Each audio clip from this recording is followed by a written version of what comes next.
in different surroundings. Some of us are working from our offices or our home offices, kitchens, and we have different challenges. Some of us have children at home or pets, and it's not unusual to see them make an appearance in some of these meetings. So we are prepared for just about anything.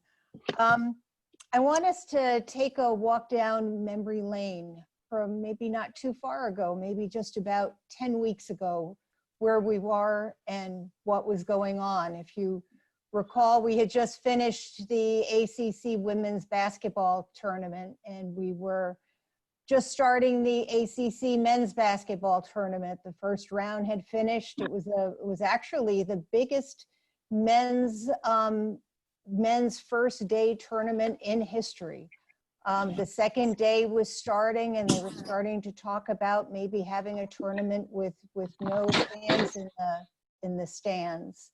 And the next thing we knew, there were no fans and there was no tournament. And then there was no NCAA tournament the first two rounds. And then we canceled the opening of the Tanger Center. And then there was talk of canceling the furniture market. And then things, and then there might be some people sitting here right now who have tickets to see Elton John, I think, in 2 nights, and we all know that he's not coming in 2 nights, and we're not sure when he'll be here. So an awful lot has changed in the last 10 weeks. And it's changed for an awful lot of people. You know, service workers, restaurants, printers, florists, linen rental companies, advertisers, hotels, car rental people, food suppliers, ABC suppliers, even people who were going to go to some of these events, who go out and buy clothes, they get their hairs done, their nails done, they might buy shoes. I mean, if you think about all the ripple effects, how all of these things, how they have affected people, how every one of those events, all of the people that they have affected before that, before walking down that memory lane, things were really pretty good for Greensboro, for most people. We had begun to make some good movement when it came to our poverty level. We had actually gotten it down to the lowest it's been in a couple of years. Our unemployment level was down to 4.3%. Things were really looking good. We were very grateful to all of our partners, to the work that we had been doing. We felt like that we were beginning to make some inroads. And then all of a sudden, things have come to a screeching halt. And it looked like a lot of that progress that we had been made not only has been undone, but we know that there are a lot of people who are hurting today, and that there are a lot of big question marks. There are a lot of big question marks for all of us. What will happen to our employees? What will happen to our friends? What will happen to our family members? We're always grateful that we have community partners that we can work with, like the United Way, like people who are here on our virtual town hall meeting. And it's wonderful when we can come together and have discussions on what it looks like. What can we do to help the people in our community? Because we are one community. And we know that people are really concerned about what their futures look like. You know, to get phone calls today as we get closer to the end of the month, when people haven't been able to pay rent and they don't know where that rent is going to look like, where that rent's going to come from. When people don't know what the school year is going to look like.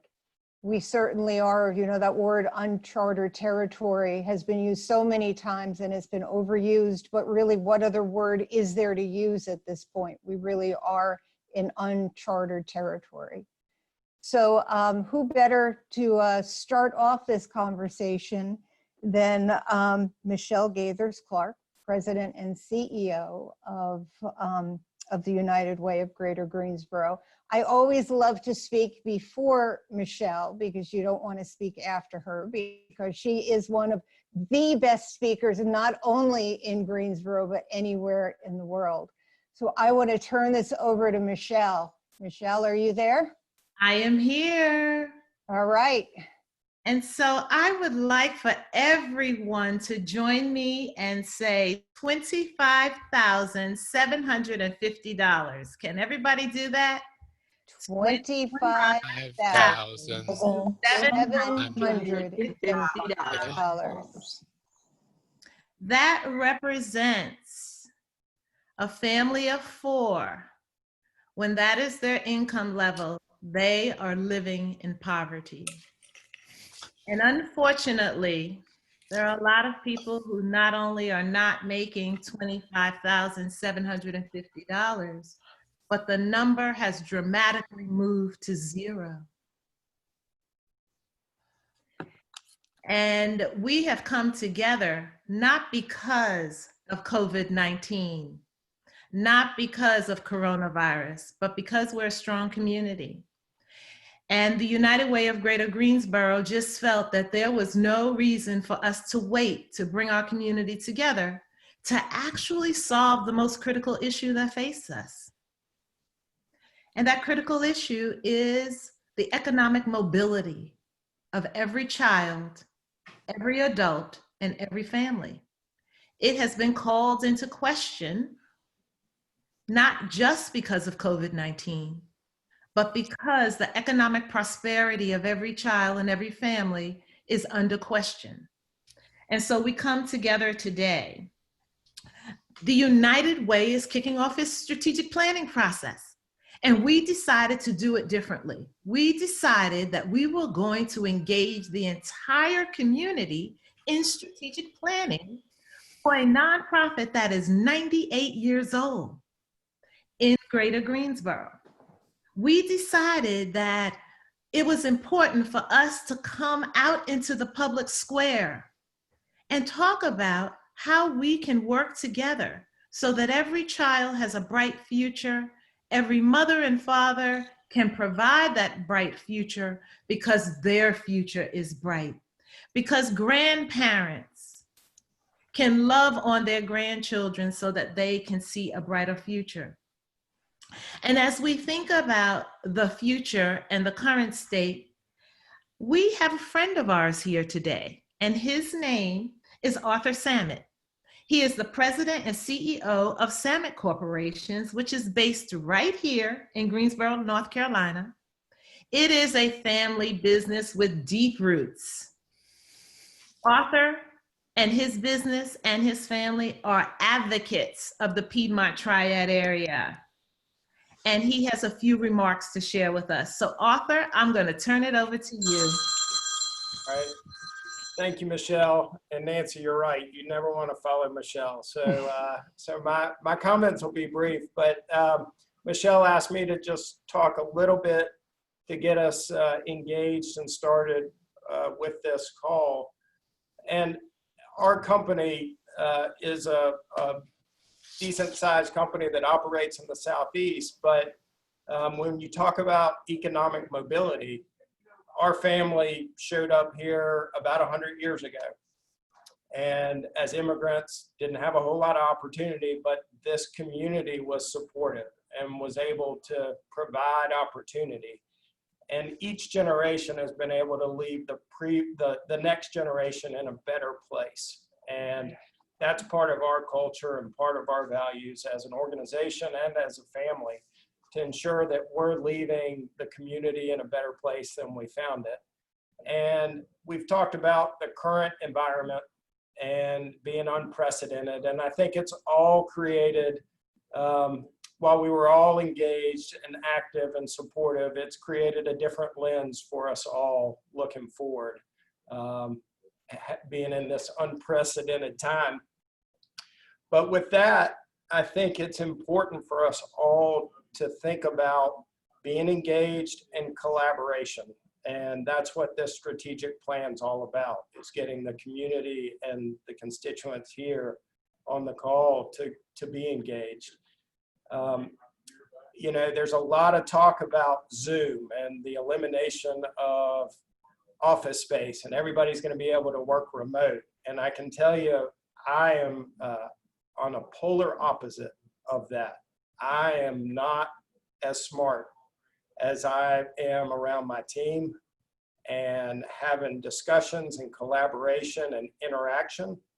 And that the outcomes, intended or unintended, are so much better with the collaboration of folks and working towards a solution. So I think that's, as an organization, we're playing offense now. We wake up in the morning and play defense for a couple hours, and then we focus on offense. And I think the United Way and this strategic plan is a great time to be focused on offense and really move the needle. And I encourage us all to be there. And I'll leave you with a couple quotes that keep me going each day. And that is, never waste a crisis. And we can go fast alone, or we can go far together. So with that, Michelle, I hope I covered what you needed to, and I'm gonna turn it back to you. Thank you very much, Arthur. And that is a quote that I too love. And today is really about going far together. And so many of you actually completed a survey on behalf of United Way of Greater Greensboro. And quite frankly, the results are back. And I'm going to share a few of those highlights from that survey. That survey is going to be the foundation of our 2025 strategic plan. You told us in that survey that homelessness, affordable housing, and poverty matter to you. You also told us that you believe that United Way is positioned as a leader. And very importantly, you told us that you trust United Way. And so as a result of that, we want to make sure we value your opinion and that we actually deepen our relationships, not only between those of you on the phone, but every nonprofit, every business, every governmental entity, every donor, every volunteer, every resident. You see, based on the slide that you see that is going to come up before you, there are great assets in this community. And what we've done is we've gathered those assets right here on the phone. There are over 100 of us on the phone today. And while we are social distancing, we are still assets. And sometimes in a crisis, you forget all the good that exists around you. And we just want to remind this community that we have an enormous source of assets. And I want each one of you to find yourself on this list and be reminded that you are an asset. Be reminded that together, these assets have the opportunity to take us to the next level. And as we think about going to the next level, this town hall represents that opportunity for us to do that. And we asked a friend and an expert, and he's an expert on the history and the opportunities that exist in our region. And he's joining us. And his name is David Dodson. He is the president of MDC that is based in Durham, North Carolina. The organization is a partner not only to us at United Way, but to many organizations across the state and across the country who are interested in focusing on equity and economic mobility for every child and every family in the Southeast. So at this point, we're going to take our assets and we're going to now listen to Mr. David Dodson. So David, take it away. Hey, Michelle, thank you so much. I guess you can see me. I can see the slides, which is a good thing. I think that's all important. I can see Michelle's smiling face, and I hope it will continue to smile during this brief presentation. Thanks so much for inviting me. Thank you so much, all of Greensboro, for decades of excellent partnership with MDC. You know what those of us outside see, that there is a special spirit in Greensboro and Guilford County. There is just a spirit of compassion and can-do confidence that is very, very special. And we need that to come to bear on the situation we now face to build the future that we want. So thanks so much for inviting me. My name is David Dodson.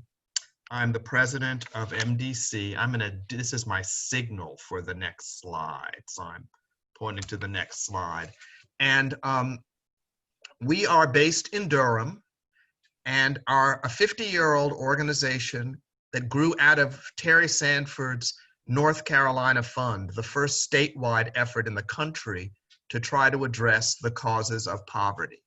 Our vision is to work across the South to shape a region where all people thrive. I think that's probably, if not the spoken, it's the unspoken mission of the United Way of Greater Greensboro, a community where all people thrive. And our mission is to equip leaders, institutions, and communities to do two things: improve economic mobility and advance equity, which we would say constitutes shared well-being. So today, I just want to share with you a few things and talk about the innovative work that is underway here to build the foundations of a community where all people thrive.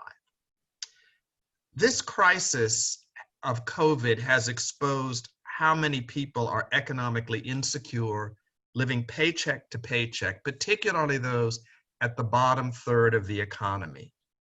It is estimated that 40% of US households who make less than $40,000 a year lost their jobs in March of 2020. Just think about that. So we have a massive erosion in a critical element of our economy, and it's concentrated at this point at the bottom of our economic ladder. That is sobering news, but the good news is that Guilford County is on the cutting edge of building solutions that will allow us to rebuild and change those outcomes. We are in a moment now where relief of the current situation is being paired with reform to lay the foundations for a better future. And that's the enormous opportunity before us and what makes this time of darkness exciting for us. Guilford County is on the cutting edge of solutions that will build a community where all people can thrive. And I want to share that with you. But first, a look at the current situation. We've had several mentions of economic mobility, social and economic mobility here. And it helps, before we talk about the change we want to see, to look at where we stand today. We call this at MDC reading reality truthfully. And when we look at reality in the American South, as you look at this map, red shows the part of the country where the upward mobility of a child born in the bottom 20% of the income distribution, where that mobility is most limited. That's shown in red. And all of us can answer this easy question. Ladies and gentlemen, what part of the map is red? It's the American South. Economic mobility and therefore the American dream are most constrained in the American South. And the truth is, the economic reality of our region for people who are born at the bottom is extremely painful. Next slide, please.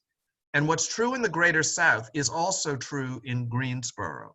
If you look at the far left column, what it shows is that a child born to a family in the lowest 20% of the income distribution in Greater Greensboro is twice as likely, 39.5%, twice as likely as natural odds would predict of ending up in the bottom 20% as an adult.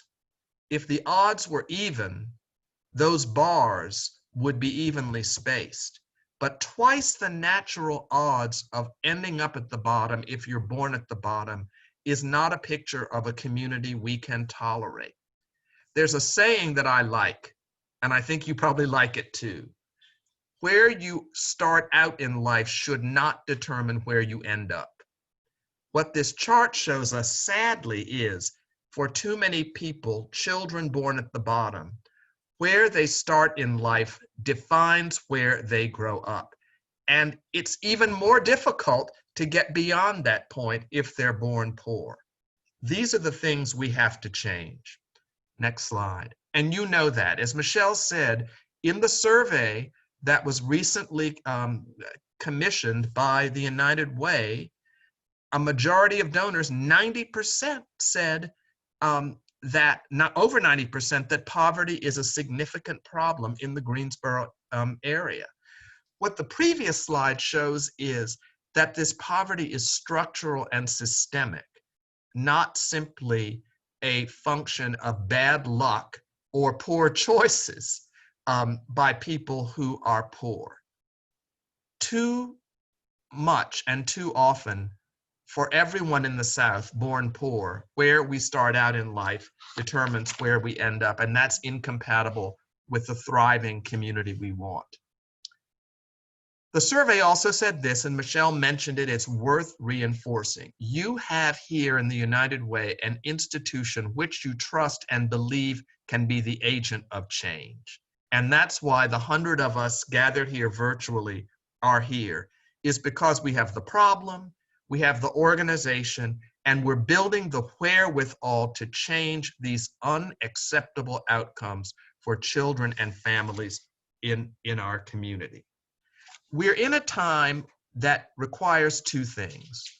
We have to relieve the immediate pain that has been caused by COVID, and that pain is excruciating.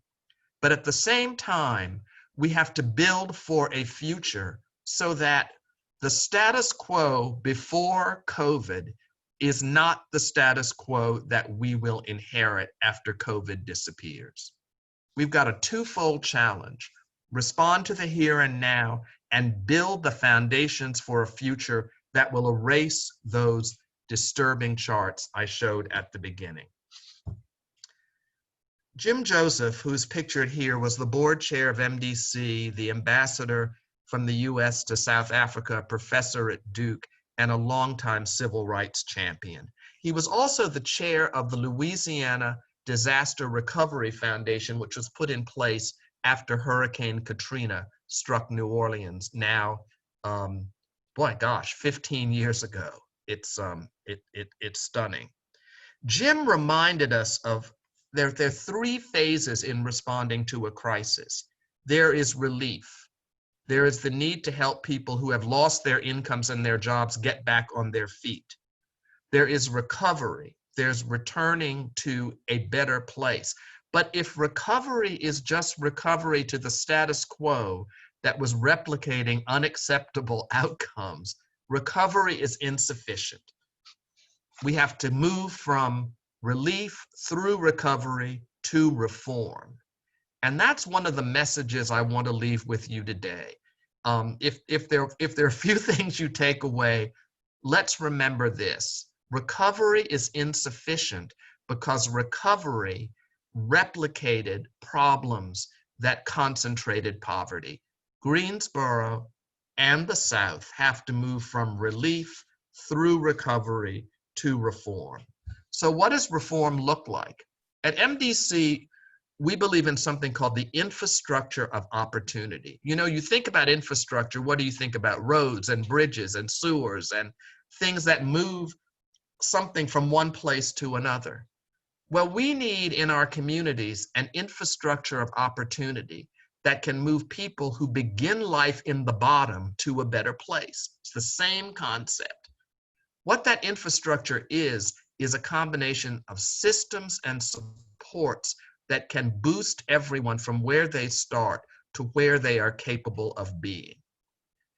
That means talent development, connection to employment that can pay a living wage, and inclusive opportunity across the entire community. That's what you're building. What does that mean in concrete terms? And here's where the work of the United Way is pioneering.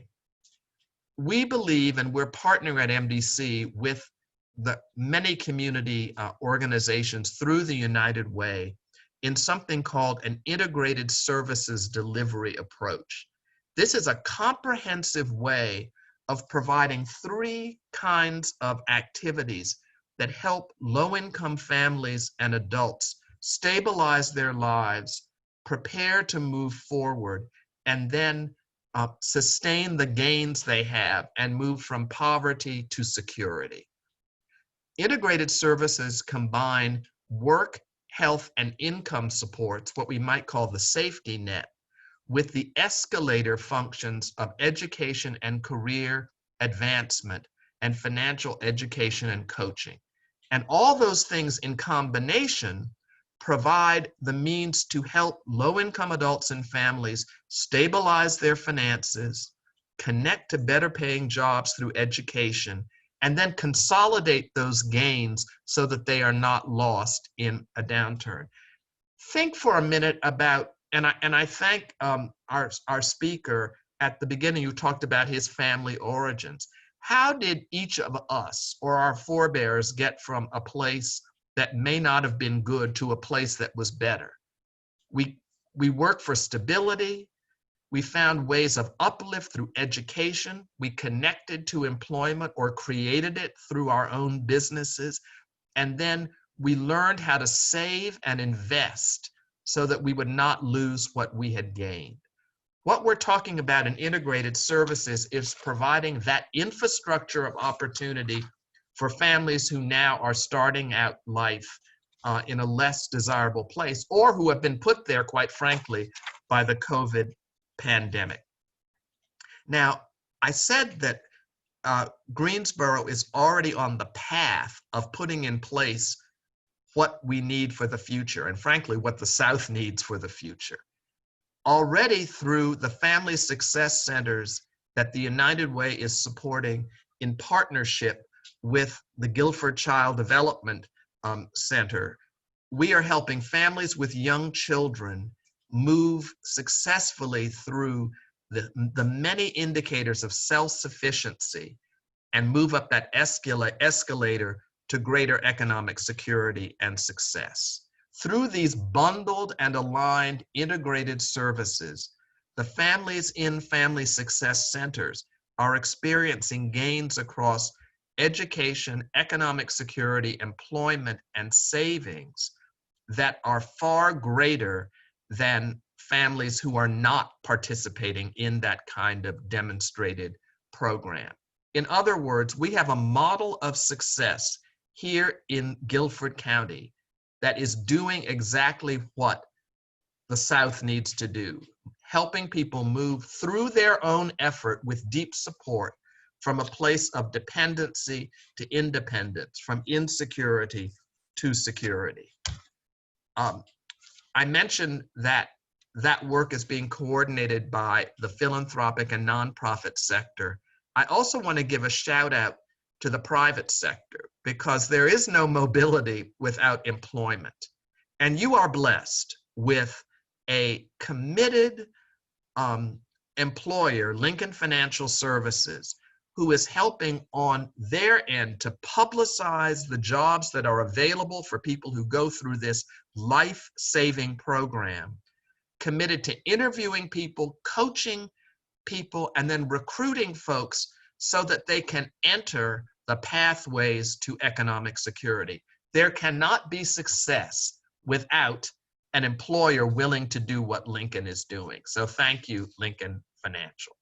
Now, clap. Yes, clap, clap. Turn off mute and clap. That's good. That's good.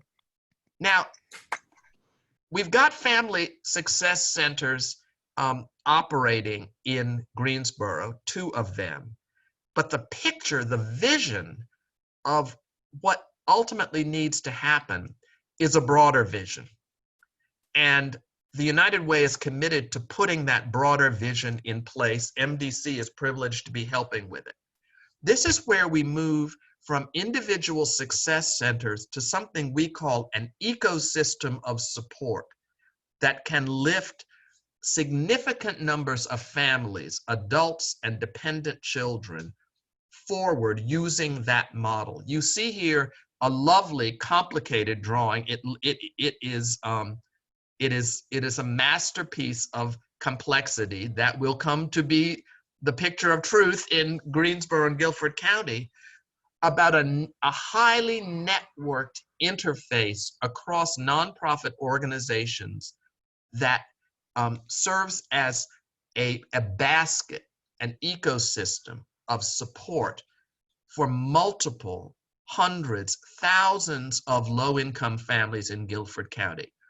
That is the vision of individual success centers, networked, connected through technology, and through data sharing services so that we can understand, monitor, trace, and evaluate the progress that families make toward getting toward economic security and life success. We are building an infrastructure of opportunity that is an ecosystem of family support. That's the picture for Greensboro. It will not be an overnight creation, but we're on the steps to building it with the leadership of the United Way. Couple more slides. Here's what that model looks like. Imagine you are a person wanting to move up the ladder toward economic success. Here you are at the top of this, the client, the person who wants to move forward.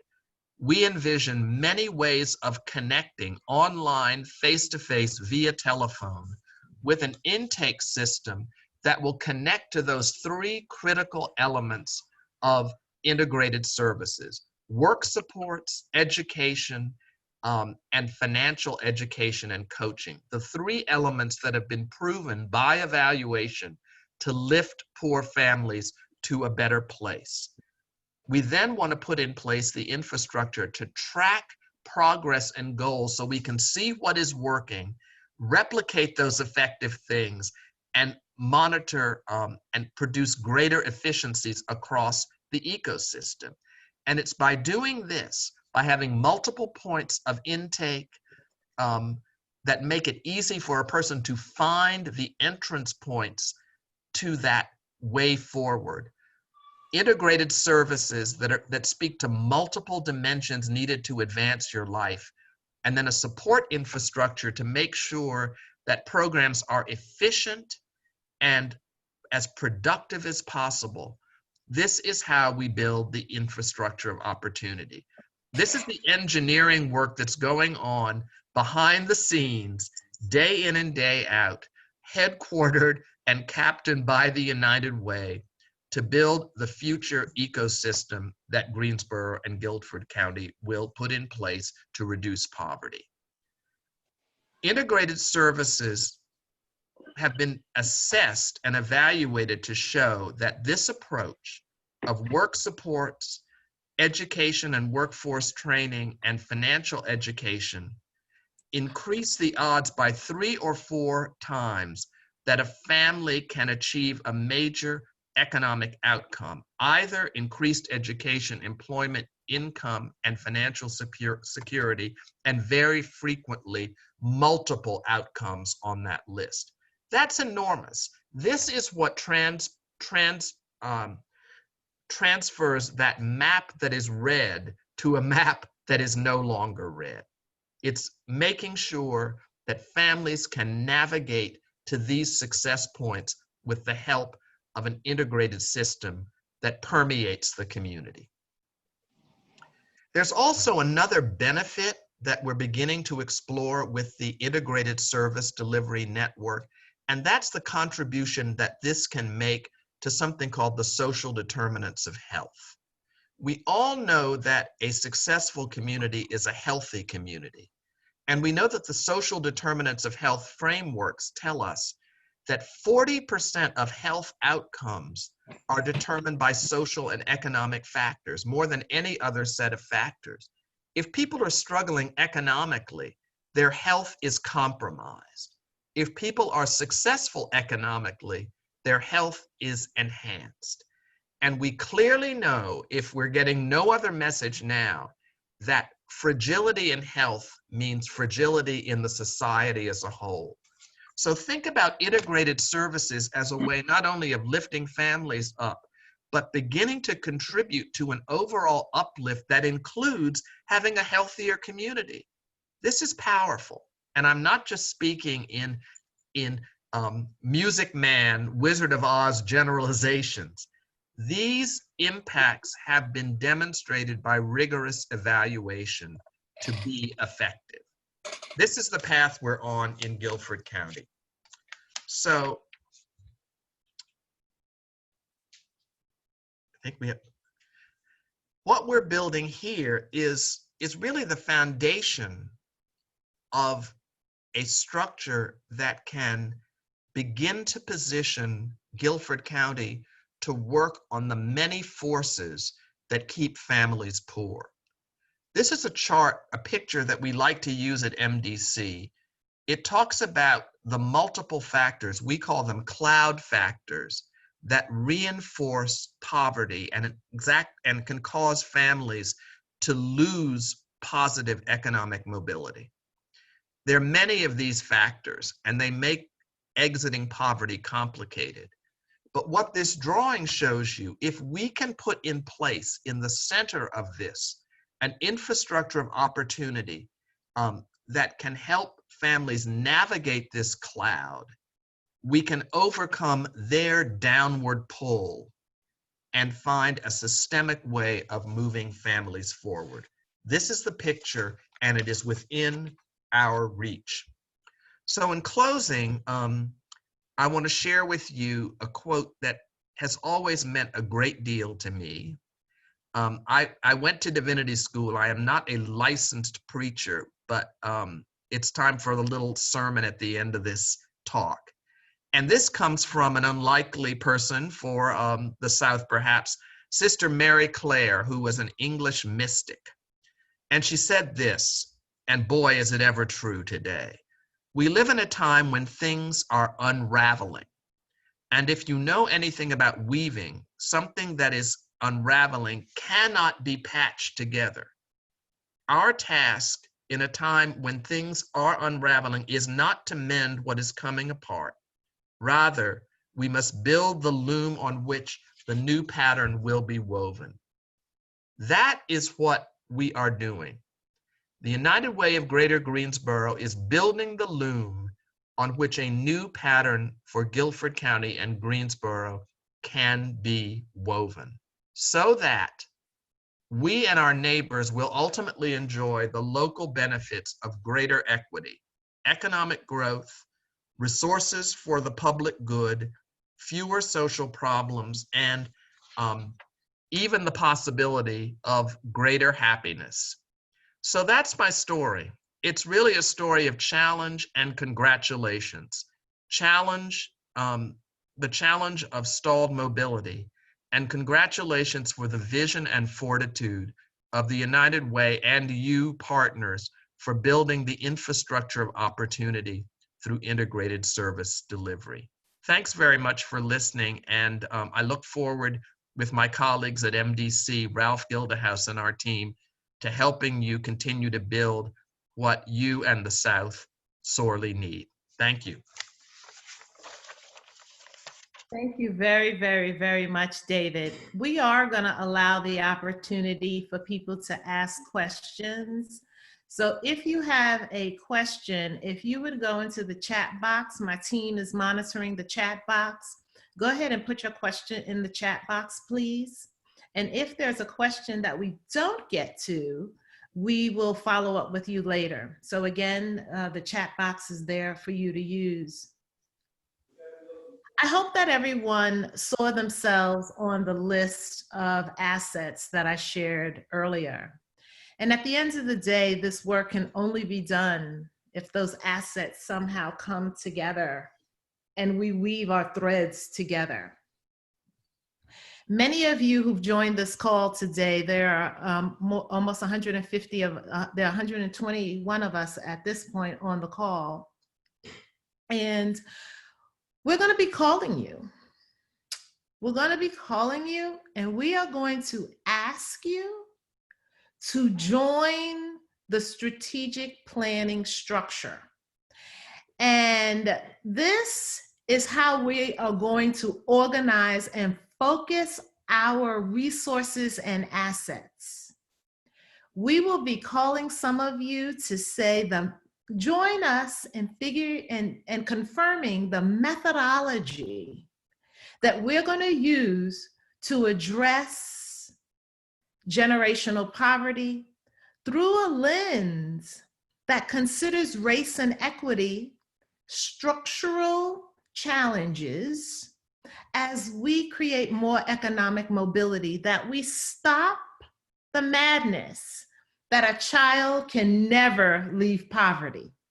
That's what the data is saying about the Southeast. If you are born in poverty, that you will never leave a low-income situation. And I know none of us want that to be true for a neighbor's child or for any of our children. So we're going to be asking you to join us in these various boxes. Please don't run away. Please don't be scared. It is all good. And as we do that, we will be sending out an email.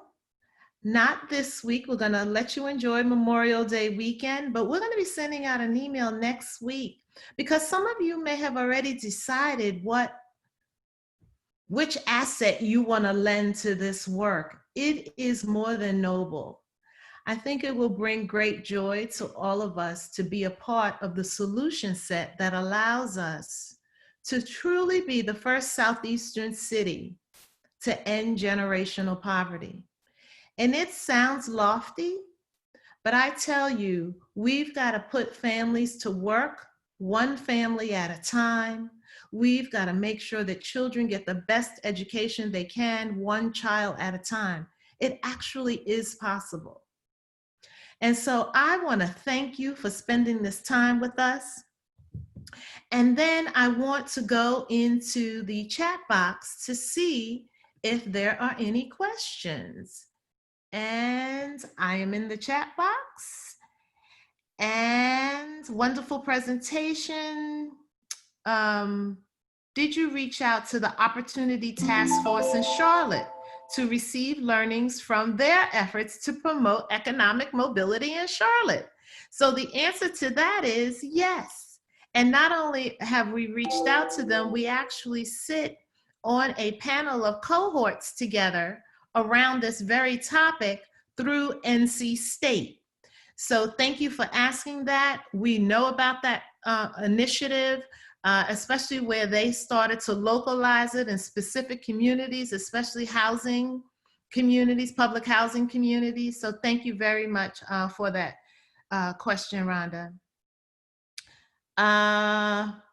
Kathy. Uh-oh, why is it moving? Okay, can you share with us this great PowerPoint? Yes, it belongs to David, but I'm sure he'll share it. Yes, David said yes. Okay, Brian, Partners Ending Homelessness. Yes.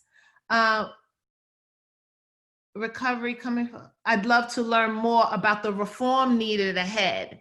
So we are actually, Brian, going to be spending a lot of time really critically thinking about, we can't fix it and put it back to the way it was. That's never gonna happen. We're not even gonna meet the same. We're not gonna hug the same. We're not gonna shake hands the same. So clearly, we should not be building an infrastructure for our precious babies the same. So more to come on reform. Mona, how do you engage service providers in aligning integrated service delivery? Well, the beauty is a lot of our nonprofit communities have raised their hand and said, hey, I want to work together, because the definition of insanity would be to keep doing what we had been doing and watching poverty grow. So a number of people have stepped up and said, we want to be part of this ecosystem. We want to be part of this ecosystem of opportunity. And we got to keep working at it.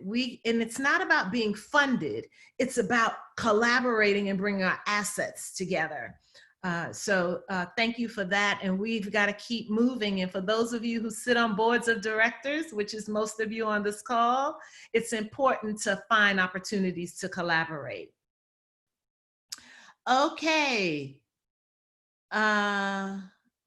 Oh, and yes, and David is also saying, if you're looking at the chat box, that he also is very well aware, and MDC is actually one of the partners in that work. That's right. So thank you. Hope the PowerPoint will be shared. Yep, it will be. Any thoughts on a universal income? Okay, Anthony Banks, why are you putting me on the spot? So the reality is United Way of Greater Greensboro is not in the discussion around pushing toward a quote unquote minimum wage or anything related to a policy that dictates anything. Instead, our position is we've got to ready people to be in a position to take advantage of job opportunities that let them earn more. So we do appreciate the capitalist society that we work in, and we've got to learn how to navigate within it. Upskilling people, just like all of us on this phone upskilled ourselves so that we could earn more. We've got to make sure that that message and that opportunity is available for families of low income. We can't start more entitlements. We can't give people fish. We've got to show them how to fish. And we really want to stay in the mindset of creating skill sets, creating intellectual capacity and capability as the means to increase your income. But while you're on that path, we also believe that if you need some food stamps, you should get some food stamps until you get to that income level. If you need rental assistance, you should get rental assistance until you can take care of yourself. Tara, question. Can you share some, David and Arthur, about nurturing and sustaining their positive drive to lead our communities? How are you digging deep into the imperatives to do this?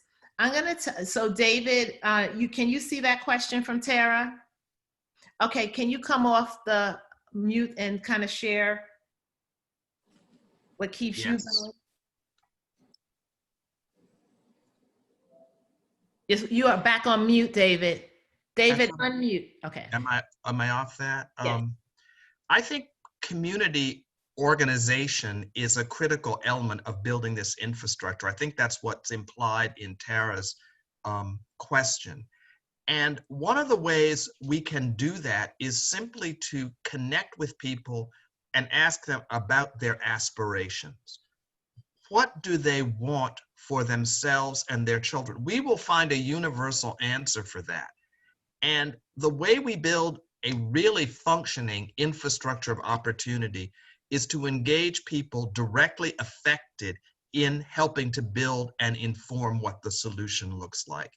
It is easy for those of us to project what might be necessary, and we'll probably get it somewhat wrong if we do.